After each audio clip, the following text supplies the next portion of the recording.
Pernah tak terfikir, barang-barang keliling kita ni, makanan yang kita makan, semua ada tenaga sendiri, bukan dongeng tau. Dari zaman dulu lagi, orang percaya segala sesuatu ada jiwa atau energi. Konsep ni panggil Wan Wu Jie Yuleng. Kita selalu anggap benda mati tu tak ada perasaan. Tapi cuba fikir, bila kita jaga barang baik-baik, kita hargai makanan kita, rasa dia lain kan? Amalan ni, sebenarnya, cara kita bina hubungan, kita bagi kasih sayang pada benda tu. Bila kita bersyukur, aura positif kita akan meningkat.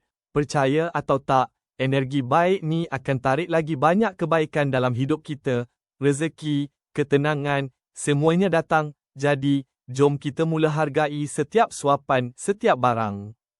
Ia bukan cuma jaga benda, tapi jaga jiwa kita.